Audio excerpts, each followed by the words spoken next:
Hi friends, ఫిబ్రవరి 8వ తారీఖు 2వ నెల 2024 గురువారం నాటి న్యూస్ పేపర్లో కరెంట్ అఫైర్స్ ఒకసారి గమనించండి. ఆంధ్రప్రదేశ్ ప్రభుత్వము ఎలక్షన్ ముందు ఓట్ ఆన్ అకౌంట్ బడ్జెట్ను రిలీజ్ చేయడం జరిగింది. ఆ బడ్జెట్ వివరాలు ఒకసారి తెలుసుకోండి. 2024-25 ఓట్ ఆన్ అకౌంట్ బడ్జెట్ స్వరూపం. మొత్తం బడ్జెట్ ఎన్ని కోట్లు అని అడుగుతాడు. 2,86,389.27 కోట్లు మొత్తం budget vote on account budget 2024-25. ఇందులోని గ్రూప్స్కి ప్రిపేర్ అయ్యే వాళ్ళు మూలధన వసూళ్ళు ఎంత అని అడుగుతాడు. 81,037.08 కోట్లు. అదేవిధంగా రెవెన్యూ వసూళ్ళు ఎంత అంటే 2,05,352.18 కోట్లు. రెవెన్యూ వసూళ్ళు, మూలధన వసూళ్ళు ఒకసారి గుర్తుపెట్టుకోండి. మొత్తం బడ్జెట్ యొక్క ఫిగర్ కూడా గుర్తుపెట్టుకోండి, అడుగుతాడు. అదేవిధంగా రెవెన్యూ లోటు ఎంత అని అడుగుతాడు. 2024-25లో రెవెన్యూ లోటు ఎంత చూపించారని అడిగితే 24,758.22 కోట్లను రెవెన్యూ లోటుగా చూపించి, ద్రవ్య లోటుగా ఎంత చూపించారంటే 55,817.50 ద్రవ్య లోటుని చూపించడం జరిగింది. ఆంధ్రప్రదేశ్ రాష్ట్ర ఆర్థిక శాఖ మంత్రి పేరు ఏంటి అని అడిగితే బుగ్గన రాజేంద్రనాథ్ రెడ్డి. ఎస్సీ ఉపవర్గీకరణకు కేంద్రం మద్దతు అని చెప్పి ఒక ఆర్టికల్ రాయడం జరిగింది. ఎస్సీ క్యాస్ట్లోని ఉపవర్గీకరణ చేస్తున్నారు, దానికి సంబంధించి కేంద్రం మద్దతు ఇవ్వడం జరిగింది సుప్రీంకోర్టులోని. దీని యొక్క వివరాలు తెలుసుకోండి. అసలు ఎస్సీ ఎస్టీ జాబితాల్లో కులాల్లోని మార్పులు చేర్పులు చేసే అధికారం ఎవరికి ఉంది అని అడుగుతాడు. అధికరణ 341 ప్రకారము ప్రెసిడెన్షియల్ లిస్టులో చేర్చిన ఎస్సీ ఎస్టీ జాబితాల్లోని కులాల్లో మార్పులు చేర్పులు చేసే అధికారం పార్లమెంటుకు మాత్రమే ఉందని చెప్పి సుప్రీంకోర్టు తీర్పు ఇవ్వడం కూడా జరిగింది. గుర్తుపెట్టుకోండి, అసలు ఎస్సీ ఎస్టీ జాబితాలో కులాల్లో మార్పులు చేర్పులు చేసే అధికారం ఎవరికి ఉంది అని క్వశ్చన్ అడిగితే పార్లమెంటుకు ఉంది. కేంద్రానికి ఉందా, రాష్ట్రాలకు ఉందా అని క్వశ్చన్ అడుగుతాడు, ఆప్షన్స్ ఇస్తాడు. పార్లమెంట్కి వెరీ ఇంపార్టెంట్ పెట్టింది. జాతీయ ఎస్సీ కమిషన్ చైర్మన్ ఎవరు అని అడిగితే విజయ్ సంప్లా. జాతీయ షెడ్యూల్ క్యాస్ట్ చైర్మన్ ఎవరు అని అంటే విజయ్ సంప్లా. అదేవిధంగా జాతీయ ST commission schedule tribals ST commission chairman, జాతీయ ST commission chairman Harsha Chauhan. Important, ఈ చైర్మన్ పేర్లు గుర్తుపెట్టుకోండి. సుప్రీంకోర్టు ప్రధాన న్యాయమూర్తి పేరు ఏంటి అని అడిగితే డివై చంద్రచూడ్. సుప్రీంకోర్టు ప్రధాన న్యాయమూర్తి పేరు డివై చంద్రచూడ్. అదేవిధంగా భారత ప్రస్తుత అటార్నీ జనరల్ ఎవరు అని అంటే ఆర్ వెంకటరమణి. భారత ప్రస్తుత attorney general are Venkataramani.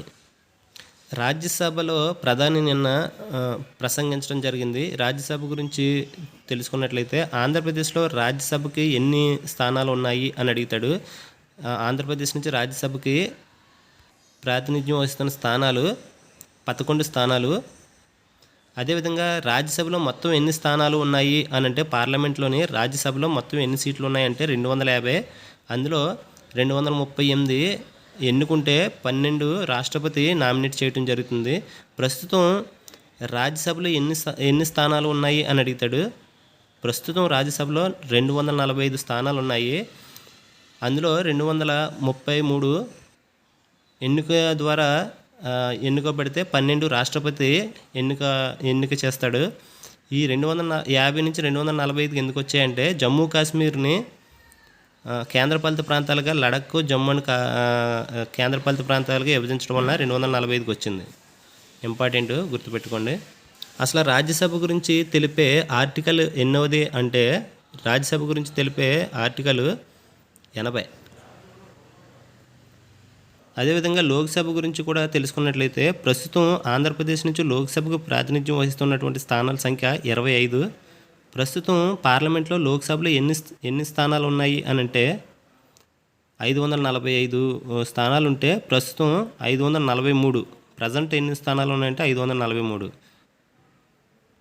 Lok Sabha గురించి తెలిపేటటువంటి ఆర్టికల్ ఎన్నోది అని అడిగితే 79 లోక్సభ గురించి తెలిపేటటువంటి ఆర్టికల్. రాజ్యాంగంలో 79వ ఆర్టికల్ లోక్సభ గురించి తెలుపుతుంది. రాజ్యసభ చైర్మన్గా ఎవరు ఉంటారు అని అంటే రాజ్యసభ చైర్మన్గా ప్రస్తుతం ఉన్నటువంటి భారతదేశ ఉపరాష్ట్రపతి రాజ్యసభ చైర్మన్గా ఉండటం జరుగుతుంది. ప్రస్తుతం భారతదేశ ఉపరాష్ట్రపతి జగదీష్ ధన్ఖడ్. ఉమ్మడి పౌరస్మృతి బిల్లుకు ఉత్తరాఖండ్ అసెంబ్లీ సమ్మతి అని చెప్పి ఒక ఆర్టికల్ రాయడం జరిగింది. ఇటీవల కాలంలో ఉత్తరాఖండ్ రాష్ట్రం ఉమ్మడి పౌరస్మృతి బిల్లుని అసెంబ్లీలో ప్రవేశపెట్టడం జరిగింది. ఆ అసెంబ్లీలో ప్రవేశపెట్టినటువంటి ఆ బిల్లును ఆమోదించడం కూడా జరిగింది. Very important. ఎందుకంటే దేశంలోని దీనిని గవర్నర్ కానీ ఆమోదిస్తే, అసెంబ్లీలో ఆమోదించారు, ఆ రాష్ట్ర గవర్నర్ కూడా ఈ బిల్లుని ఆమోదించినట్లయితే దేశంలోనే ఉమ్మడి పౌరస్మృతిని అమలు చేసే తొలి రాష్ట్రంగా ఉత్తరాఖండ్ నిలుస్తుంది. ప్రస్తుతం ఉమ్మడి పౌరస్మృతి అమలులో ఉన్నటువంటి కేంద్రపాలిత ప్రాంతం గోవా. ఉత్తరాఖండ్ యొక్క ముఖ్యమంత్రి పేరు ఏంటి అని అంటే పుష్కర్ సింగ్ ధామి. అదేవిధంగా ఉత్తరాఖండ్ యొక్క గవర్నర్ పేరు గుర్మిత్ సింగ్. ఇటీవల కాలంలో మహారాష్ట్రలోని ఎన్సీపీ పార్టీ నాదంటే నాది అని చెప్పి శరద్ పవారు, అజిత్ పవారు ఎన్నికల సంఘానికి ఫిర్యాదు చేసుకోవడం జరిగింది. అందులో ఎన్సీపీ పార్టీని అజిత్ పవార్కే ఎన్నికల సంఘం కేటాయించడం జరిగింది. ఎన్సీపీ పార్టీ అబ్రివేషన్ ఏంటి అని అడుగుతాడు. Nationalist Congress party. ఈ నేషనలిస్టు కాంగ్రెస్ పార్టీ యొక్క గుర్తు కూడా అడగడానికి ఛాన్స్ ఉంటుంది, గడియారము. అదేవిధంగా ఈ శరద్ పవార్కి ఒక కొత్త పార్టీని ఏర్పాటు చేయడం జరిగింది. శరద్ పవార్ యొక్క కొత్త పార్టీ పేరేంటి అని కూడా అడుగుతాడు. ఎన్సీపీ శరత్ చంద్ర పవారు కొత్త పార్టీ.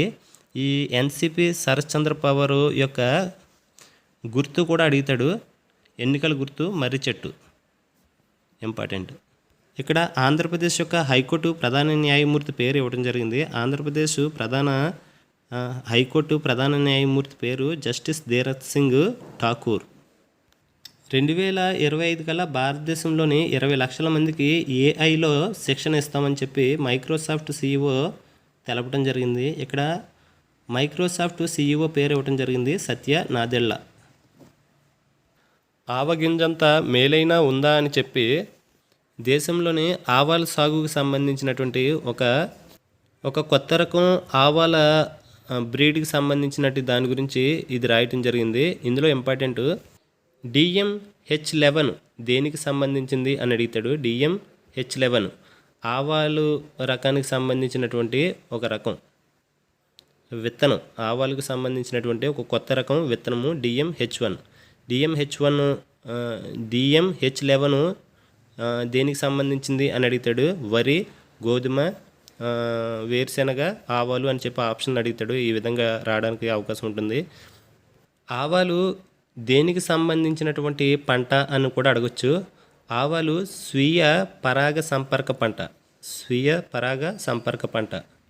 ఈ DMH11 రకం ఆవాలని ఎలా అభివృద్ధి చేశారు అంటే భారత్లో ప్రసిద్ధి చెందినటువంటి వరుణ్ రకం, తూర్పు ఐరోపాకు చెందినటువంటి ఎర్లీ హేరా 2 రకం రెండాటిని తీసుకొని వీటి నుంచి DMH11 అనే ఆవాలు రకాన్ని అభివృద్ధి చేయడం జరిగింది సైంటిస్టులు. మంచు చిరుత మనుగడకే ముప్పు అని చెప్పి ఒక ఆర్టికల్ రాయడం జరిగింది మంచు చిరుత గురించి. భారతదేశంలో ఇటీవల కాలంలో ఈ మంచు చిరుతలు ఎన్ని ఉన్నాయని చెప్పి లెక్కించడం జరిగింది. ప్రస్తుతం దేశంలో 718 మంచు చిరుతలు ఉన్నాయి. అందులో అత్యధికంగా ఎక్కడ ఉన్నాయంటే లడాక్ కేంద్రపాలిత ప్రాంతంలోనే దేశంలో 477 అత్యధికంగా మంచు చిరుతలు ఉన్నాయి. 2019-23 మధ్యకాలంలో మంచు చిరుతల గణన లెక్కించడం జరిగింది. ఇందులో 718 చిరుతలను గుర్తించడం జరిగింది. ఈ గణన ఎవరు చేపట్టారు అని కూడా అడుగుతాడు. ప్రకృతి పరిరక్షణ ఫౌండేషను మరియు ప్రపంచ వన్యప్రాణి నిధి సహకారంతో ఈ గణన చేపట్టడం జరిగింది. అత్యధికంగా లడాఖ్లో ఉన్నాయి. ఛాంపియన్ క్రీడలకు సంబంధించి ముఖ్యమైన విషయాలు. ప్రస్తుతం భారతదేశానికి చెందినటువంటి ఒక ఫాస్ట్ బౌలరు టెస్ట్లోని నెంబర్ 1 బౌలర్గా ఎన్నికవడం జరిగింది. ICC ర్యాంకింగ్స్లోని ఈ ర్యాంకు కైవసం చేసుకోవడం జరిగింది. ఇటీవల కాలంలో టెస్టుల్లోని ICC నెంబర్ 1 బౌలర్గా ఎవరిని ప్రకటించింది అని అడుగుతాడు. జస్ప్రీత్ బుమ్రా. ప్రజెంట్ క్రికెట్లోని అండర్-19 క్రికెట్ వరల్డ్ కప్ జరుగుతుంది. ఈ 2024 అండర్-19 క్రికెట్ వరల్డ్ కప్ ఏ దేశంలో నిర్వహించారు అని అడిగితే దక్షిణాఫ్రికాలో నిర్వహించడం జరిగింది. ఇది ఏ డేట్ల మధ్య నిర్వహించారు అని అడిగితే జనవరి 19 నుంచి ఫిబ్రవరి 11 వరకు అండర్-19 వరల్డ్ కప్ దక్షిణాఫ్రికాలో నిర్వహించడం జరిగింది. ఈ వరల్డ్ కప్లో ప్రస్తుతం భారతదేశం ఫైనల్కి చేరడం జరిగింది.